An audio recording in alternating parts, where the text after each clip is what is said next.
Sir Gordon Duff. My name is I'm currently acting Principal of St Hilda's since Sir Gordon has officially retired, and we're waiting for the new principal to arrive in February 22.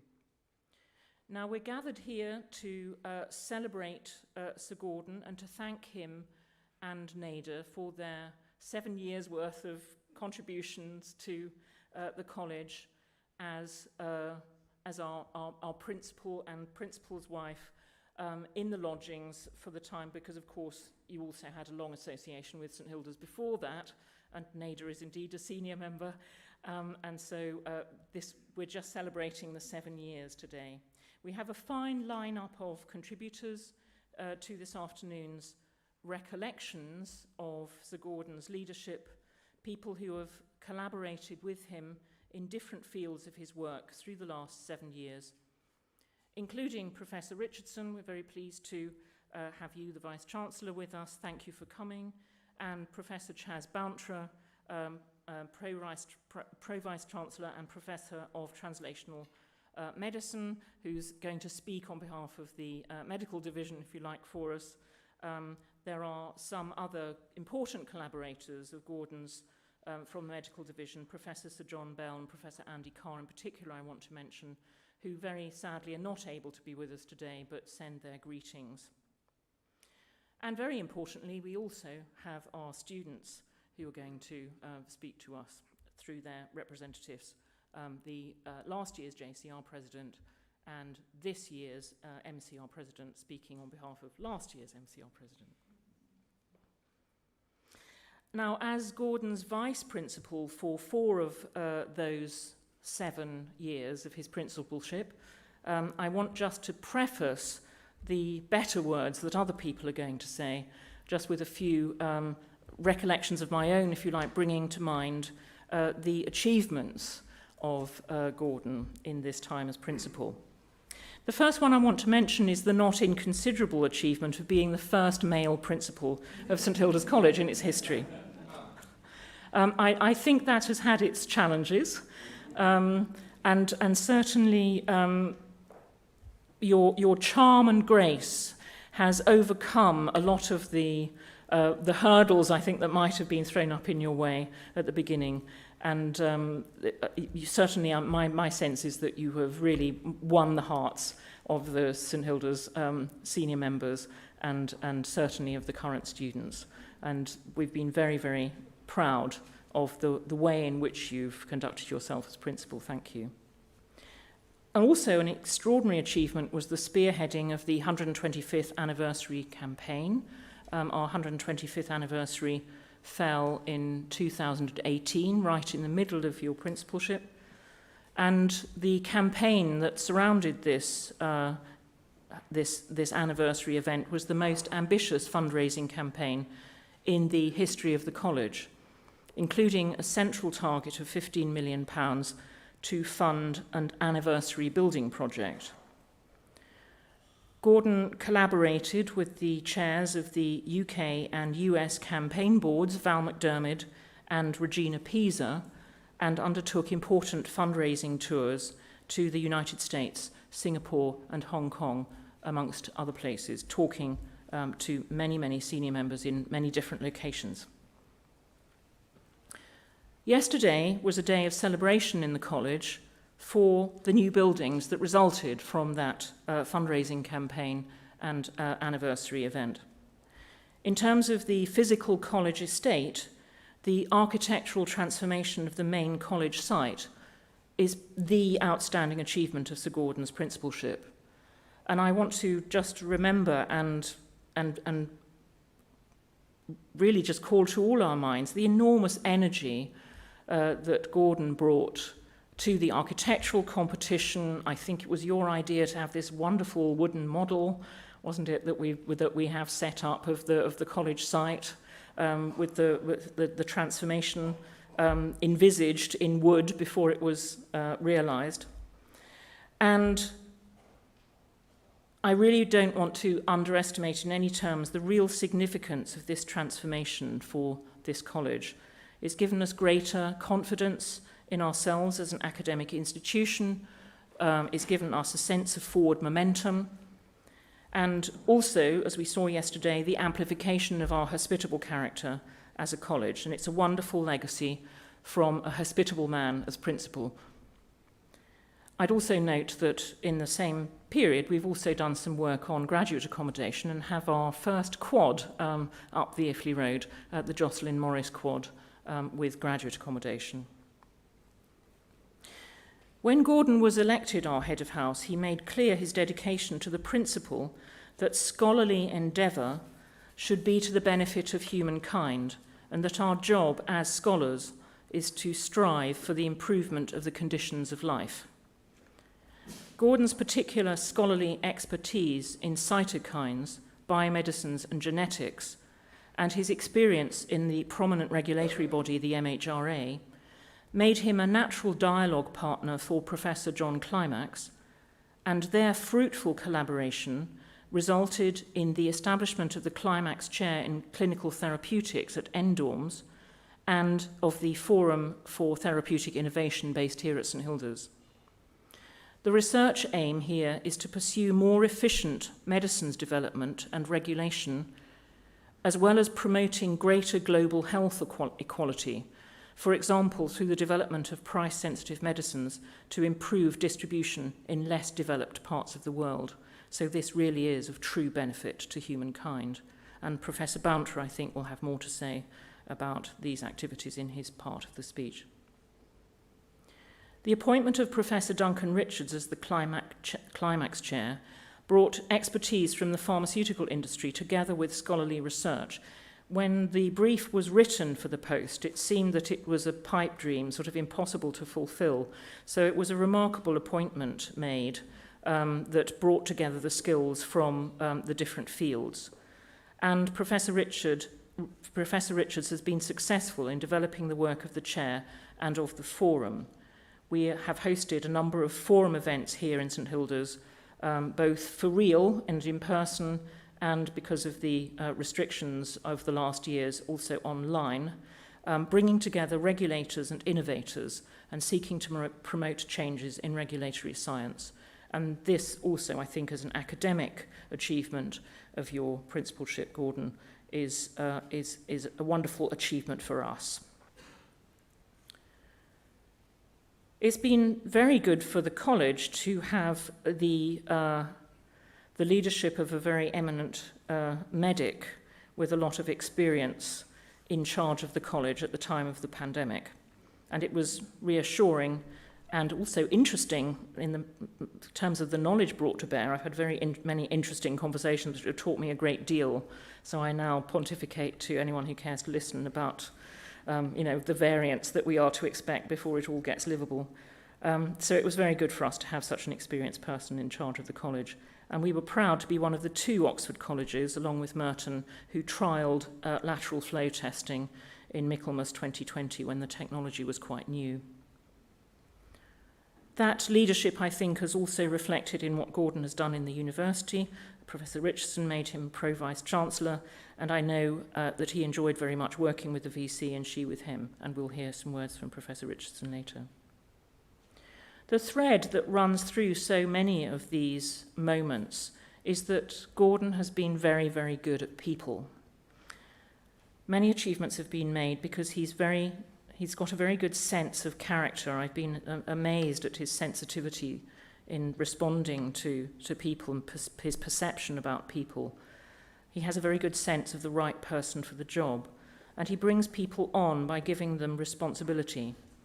I personally have learned from him and benefited hugely from his confidence in me as Vice Principal, and his influence was material in the appointment of an outstanding senior tutor during his time as Principal. I also was reminded very forcibly yesterday evening of the very good relations that Gordon always forged with the college staff. Sort of everybody in college matters to him. He knows everybody's story, everybody's name, and he's a true egalitarian, and I think that's also excellent for us as a model. I think this is really model for a college that has excellence and equality as its tagline. He's also been wonderful with the students, supporting their endeavours, cheering them on in their sporting competitions, providing advice, and being a genial, paternal figure to them, I think. We'll be hearing tributes from the 2020 and to 2021 MCR and JCR presidents shortly, though a change of her return flight from the UK to the UK from Norway has prevented Katarina Foss Solbrecht from being with us today, and her words will be read on her behalf by the 21-22 MCR president, Angela Liu. And finally, as part of the programme today, we've inserted a musical interlude. As you can see, the stands are set up, and we're very pleased that we've got some student musicians as well as some staff members singing who have built a little programme around a Scottish theme to pay tribute to you as a true and proud Scot. But our first contribution is from the chair of the US 125th anniversary campaign, Regina Pisa, who was also unable to make the journey, coming from the US to be with us this weekend, but has sent us a pre-recorded message.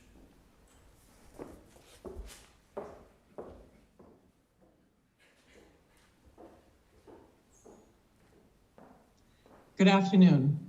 I'm sorry that I could not be with you in person to reunite and celebrate, but I didn't want this moment to pass without saying a few words about Sir Gordon upon the occasion of his retirement.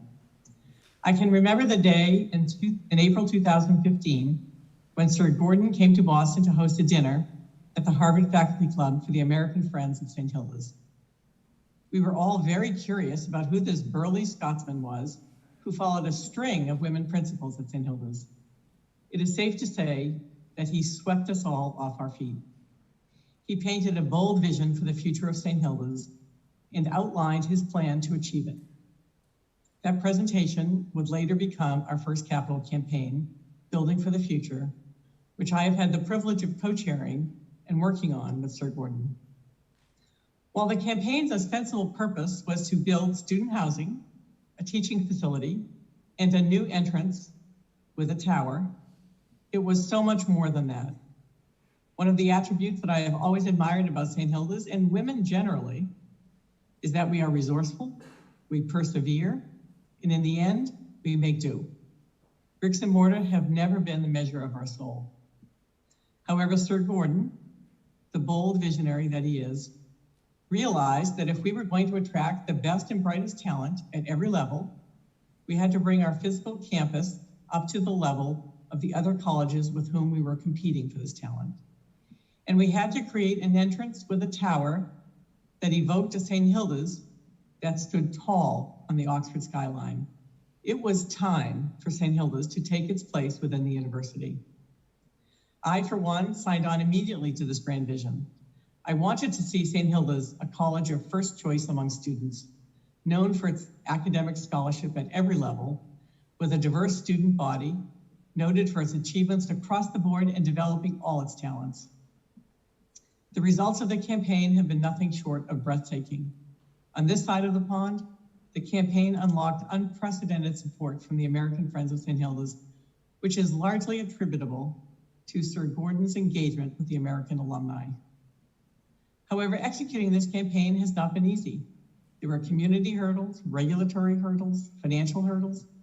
An ordinary man would have faltered, but none of those stopped Sir Gordon on his path to undertake this campaign for St. Hilda's. This campaign would never have happened without you, Sir Gordon. Truth be told, I liken you a bit to a fictional hero. Val McDermott will have to put you in one of her novels. Sir Gordon, on behalf of St. Hilda's and all the students and fellows yet to inhabit these walls, I thank you. You have been a principal of bold vision and brilliant execution. You have set us on a path for success and sustainability. Words will never be enough to express our admiration and gratitude. I personally am grateful for your friendship and that of Lady Duff. We wish you the very best in your well-earned, well-deserved retirement, but something tells me that you will use your time to open yet another chapter in your brilliant career in life. I can't wait to see what that will look like. God bless you, and please visit often. The American Friends of St. Hilda's will be happy to welcome you and Lady Duff as an honorary member for life. Godspeed.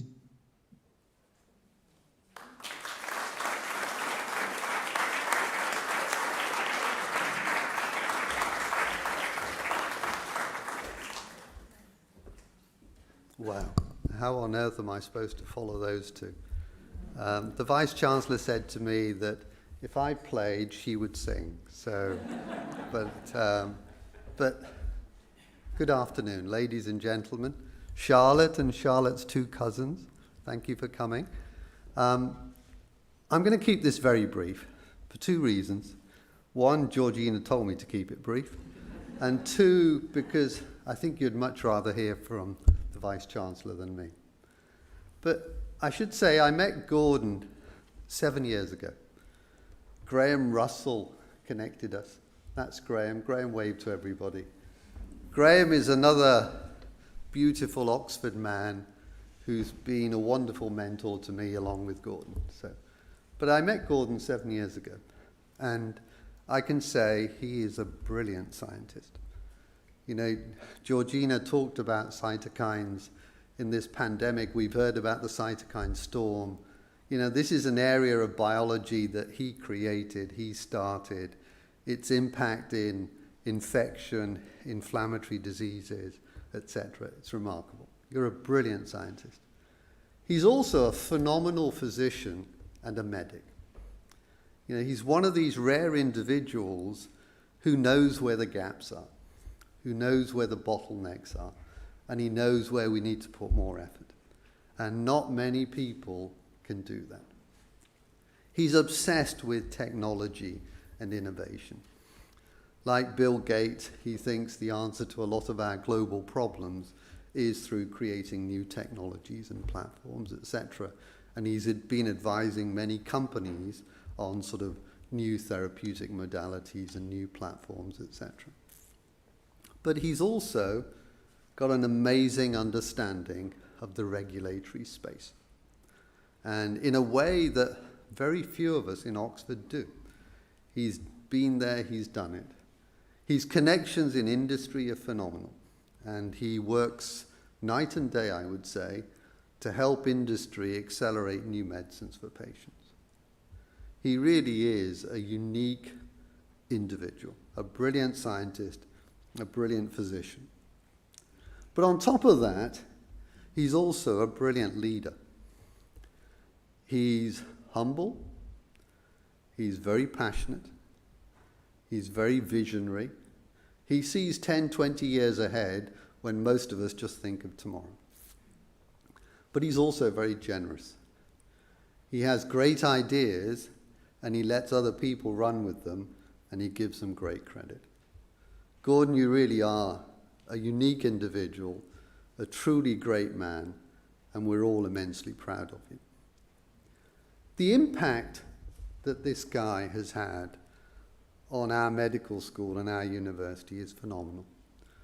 Georgina talked about the John Climax Chair. So Gordon built that relationship, attracted that funding, created the chair, created the fellowships. And I don't know how you managed to do it, but recruit somebody like Duncan Richards was a real catch. And the impact of Duncan is starting to be felt right across Oxford. So well done on that. But I've also seen Gordon give up so much of his time to help students in the medical school. He's generous with his time. He supports them. He advises them. He mentors them. When they're on a low, he picks them up and he inspires them. I've also seen him with our researchers.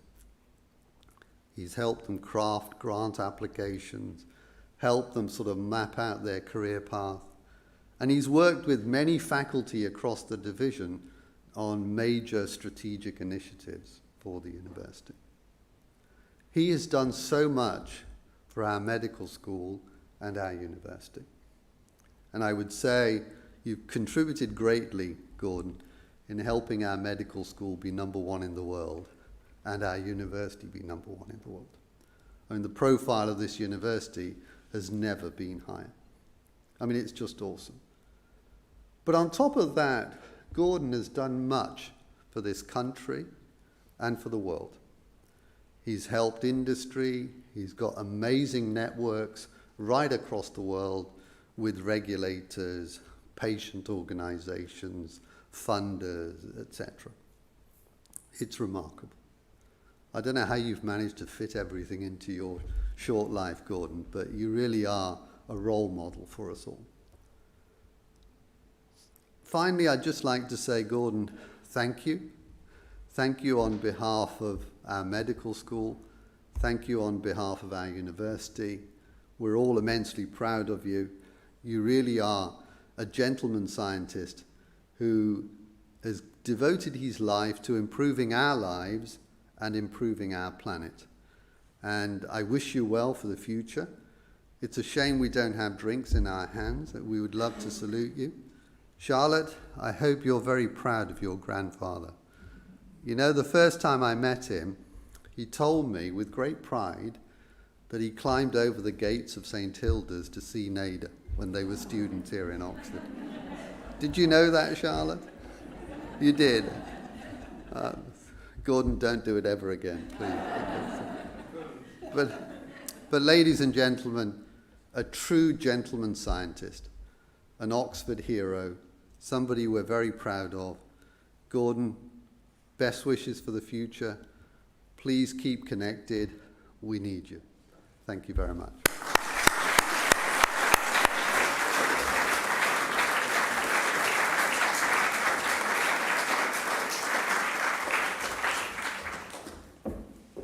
Sir Gordon, Lady Duff, Principal Paul, colleagues and friends of St Hilda's, I'm delighted to participate in this party, but a little sad to have to bid farewell to one of my favourite heads of house, if I can say that, in the presence of so many heads of house. I am happy, however, to have the chance publicly to express my appreciation for the support Gordon has given me personally and the role he has played across the university during his tenure. Now, Chaz has spoken to Gordon's medical career, so I won't add to that, other than to remind us that in 2009, Gordon was chair of SAGE when the swine flu epidemic hit the UK. Now, the independent review of the UK's response, the Hine report, was extraordinarily positive, and it said, the UK's response was highly satisfactory. The planning for a pandemic was well developed. The personnel involved were fully prepared. I find it pretty hard to imagine that some future independent review of the more recent pandemic will be quite so positive. I have it on very good authority that when Gordon was appointed chair of the MHRA, the Medicines and Healthcare Products Regulatory Authority, in 2013, there was delight amongst all the officials. And I have it on equally good authority that there was widespread disappointment, unusually amongst both the officials and the ministers in 2014, when Gordon announced he was stepping down to assume the role of principal at St Hilda's. So Gordon is a big man. It takes a big man to be the first male in 125 years to lead a formerly female college. And it takes a big man to rise above silly collegiate rivalries and think about what's best for students, for staff, for alumni, and for the university as a whole. It's a mark of my regard for him that I asked Gordon if he would serve as Pro-Vice Chancellor without portfolio.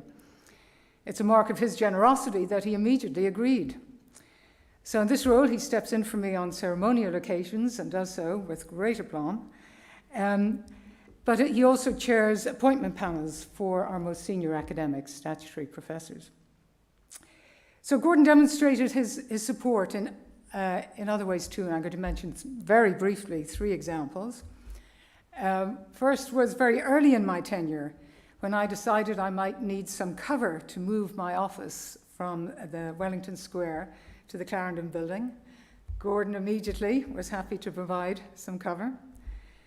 When last year we were looking for 2 college heads to volunteer to run a pilot program offering LFT tests to students, Georgina mentioned this, Gordon immediately volunteered, and my colleagues and I heaved an enormous sigh of relief that the trial would be in such capable hands. And last year too, I decided to create what I somewhat immodestly called a brains trust, that is a group of people with no agenda other than the good of the university, to whom I could turn in confidence to challenge every decision I was considering making in response to the pandemic. Again, Gordon agreed to join as soon as I asked. But lest I turn Gordon into a paragon of virtue, I should say that what I really enjoy about him is that he keeps everything in perspective, retains his sense of humour, and never takes himself or our circumstances too seriously. So Gordon and Nadia, thank you for everything. I hope you get more time on the Scottish coast. I hope you'll invite me to join you there. United in Diversity are lucky to have you, and we will miss you. Thank you.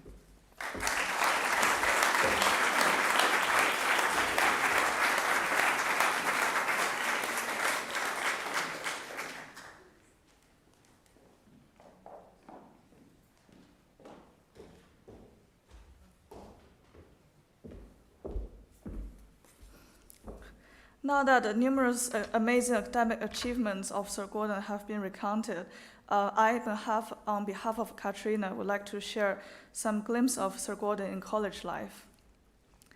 Welcoming, inclusive, humorous, kind, and supportive are the words MCR members use to describe you. I personally experienced how welcoming, humorous, and inclusive you are when you, with a bright, beaming smile, greeted my mother and I on my first day at St Hilda's.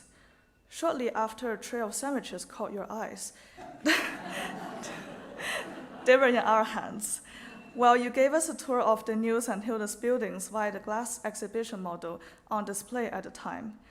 It was only after my mother and I walked past the posters outside St Hilda's College that we realized the man we had just been speaking to was the principal. How you greeted me on the day is how others tells me you greeted them and their families each time you meet them and welcome them to St Hilda's. You have done a great job making us feel at home here. I experienced how kind you are when, in the Teams meeting, you called my name asking for my opinion and my microphone and camera just wouldn't turn on. Seeing as the meeting was with all the fellows, I was horrified and embarrassed, but you took it in stride, telling everyone how you were sure I had probably just popped out to conduct some groundbreaking legal research. This is just one example, but you have time and time again approached St Hilda's graduate students with kindness and the best intentions, and each time has built a warm community feeling that so defines St Hilda's College. Lastly, before I take too much time, we experienced how supportive you are when 3 MCR members, including myself, came to you wishing to voice some concerns affecting the MCR without an appointment. You not only invited us into your office, offered us tea and coffee, but you canceled your meetings to listen and reassure us that you most impressively took action, as well as ensured that MCR members had the support they needed. Again here, you have led by example, because this level of support is one that each staff member of St Hilda's shows students. On behalf of the MCR, I would like to sincerely thank you for setting an example to students and staff of how you can be fiercely intelligent and always professional, while also at the same time be genuinely kind, funny, and welcoming. It is many small moments of kindness that you have left a profound impact on everyone, including me. And you will be greatly missed as from our college. I wish you the best for the future. I'm sure you will have another great adventure after this. And thank you once again for all the great contributions you have made during your time at St Hilda's.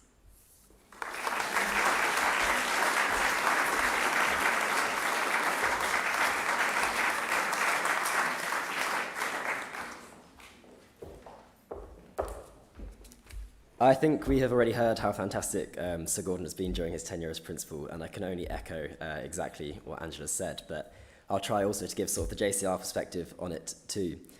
I can say for certain that he'll be remembered for a very long time in the JCR, both in the memories of those who've been here during his tenure, and I'm sure in the stories that we passed on to students in future years. It's safe to say that Sir Gordon holds a fairly rare accolade amongst the JCR as someone who is universally loved and is seen as somewhat of an icon amongst students. You'd be hard-pushed to find anyone in the JCR who couldn't regale you of some anecdote or another they have of Sir Gordon. Whether that be a chance encounter in the college gym, where your workout will be pleasantly distracted by Sir Gordon telling you one of his incredible life stories, or bumping into him in the dining hall as he poses the question of what's for tea to each student in turn in order to shuffle up the queue without anyone noticing. Sir Gordon has been a great friend of the JCR and its students during his tenure, and he'll be remembered fondly for the impact he has had on individual students' lives and the experience of St Hilda's students as a whole. We will miss your fatherly, perhaps even grandfatherly, presence around college and your ever-smiling face. So on behalf of the JCR, I'd like to say thank you very much for all you have done, and we wish you the very best going forward.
have to comment on the lovely Germanic setting of a Scottish song.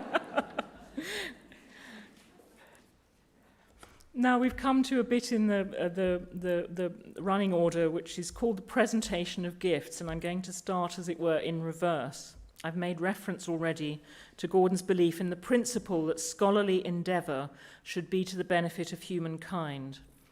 And it is with great pleasure that I can announce today the establishment of the Nader and Gordon Duff Fund. The Nader and Gordon Duff Fund will support our students to undertake project work, research, and internships that will develop leadership skills relevant to the United Nations Sustainable Development Goals, or SDGs. The fund will provide awards to current JCR and MCR students to pursue the UN's SDGs with a focus on low-income countries and communities and projects that address inequality. The fund will be open to applications from students at St Hilda's reading for degrees in any subject. This is Nader and Gordon's parting gift to us as a college, for which we thank them most heartily.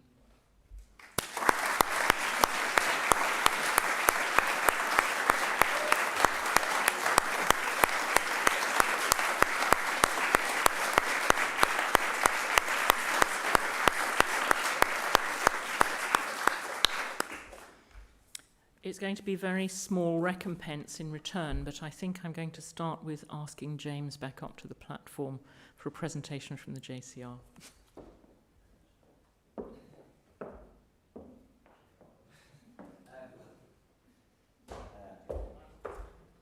Yes, well, a very small token from the JCR just to say thank you very much, as I said in my speech, to thank you to Sir Gordon for all of his impact on student life. So.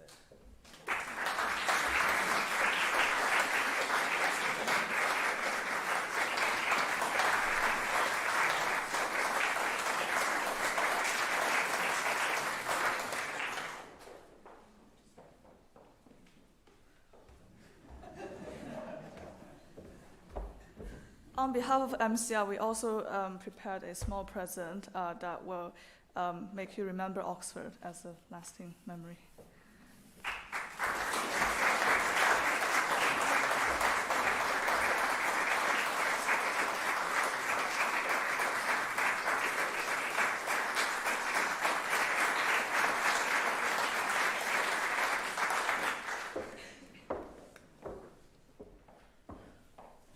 Now, one of my guises is the wine fellow for the college, and, take a great deal of interest in alcohol and alcoholic drinks. And a little bird told me that Gordon and Nader appreciate champagne. So we've got them a case of vintage champagne. I was trying to get something from 2014, so that we could have 2014 and drinkable in 2021, to think about your principalship. Actually, I've got you 2013 vintage, so when you were applying, the grapes would have been growing. It's a Paul Roger Blanc de Blanc, and it's, of course, Churchill's favourite mark. And inspired by a conversation with, so here it comes, inspired by... Here it comes. But inspired by the conversation with Jonathan, our director of college music, about what was going to feature in the way of music in the Scottish set, Johnny said, "What about singing the song, 'Go bring to me a pint of wine and fill it in a silver tassie, that I may drink before I go, a service to my bonny lassie?" Well, we decided to leave that one out, but I was inspired to complement the champagne with a silver tassie. Dear Sir Gordon, dear Nader, I know you have very fine taste and love beautiful historical objects, so we've taken the liberty of adding as the silver tassie of the song an 1868 silver wine beaker made by Alexander Macrae of London, which is a cosmopolitan take on the song. So when you've consumed the ephemeral champagne, you'll have a little memento of us, which I hope you'll enjoy. And for Nader, I think we also have some flowers.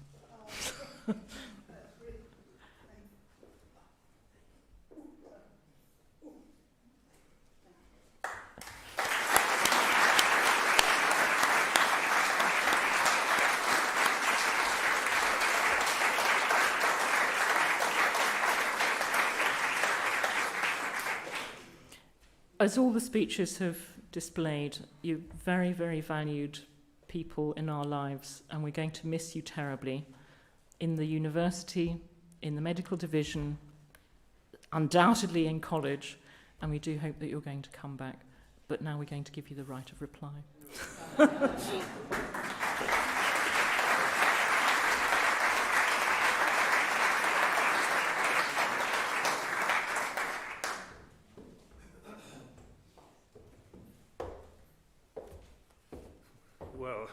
Well, as often happens with me, I'm totally speechless. Normally, at such events, Bronwyn provides me with 22 pages of type, small font type that I'm supposed to read out. She didn't do it this time.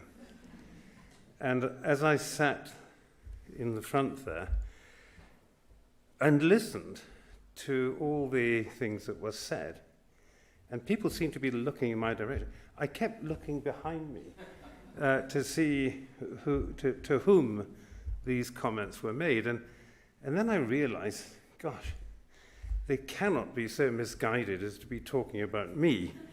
And I have gained and taken from St Hilda's and from Oxford University much more than I ever could give back. So I want to thank all of you. I want to thank St Hilda's. I want to thank our great and ancient university for everything that has given me, and I promise you that for the days of my life I will try to pay back, whether it's in small ways or big, I don't know, but I will keep trying. Now, many things that were said, I didn't quite recognize, my sort of, when Chaz, you were talking about, or Georgina, my support of the sports teams on the river and on the field.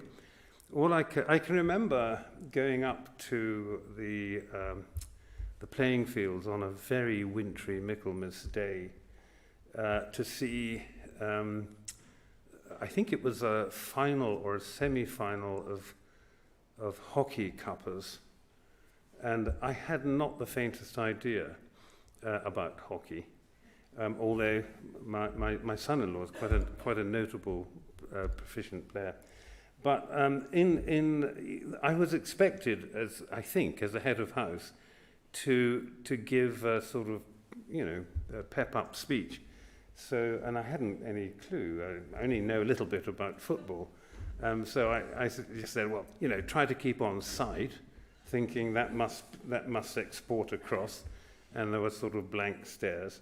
And I said, and don't forget, score goals. And then they all sort of said, yes. So and then when it started off again, I wasn't quite sure what was going on, but I saw somebody with a stick and a ball, and I shouted, shoot. And they looked and they sort of, and it scored a goal. And I thought, this coaching, it's so easy. But in some ways, I take this, I digress for this little story, just to say it's been emblematic of what's happened for me in St Hilda's in Oxford. I haven't usually known what the heck was going on, but somehow I've always been surrounded by fabulously intelligent, competent, bright people who looked, who sort of filled in the gaps and somehow got us all through. So it has been a huge privilege. The etymology of privilege, I think it's privus lex, private law or private word. It's something that people give you, and I have had so many. I've had so many here. From the very first time I went to the other end of the high street, St Peter's College for an interview in a very frosty, cold day in 1965. And I got a feeling that the Master of St Peter's is with us. There she is. Hello, Master Buchanan up there at the back.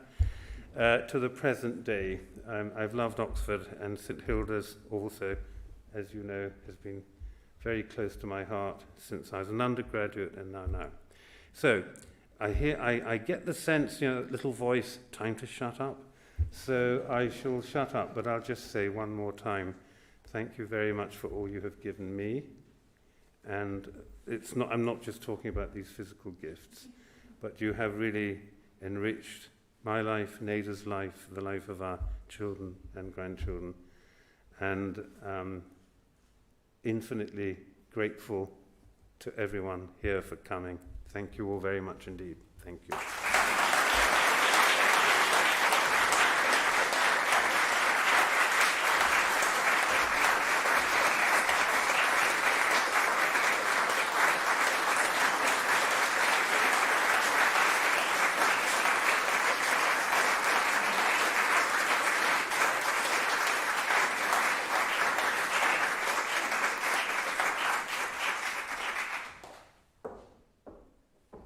Thank you so much. This now concludes ceremonial. At last we can go and have a drink and drink to Gordon's health and his future and Nada's future and the family. Thank you for being with us.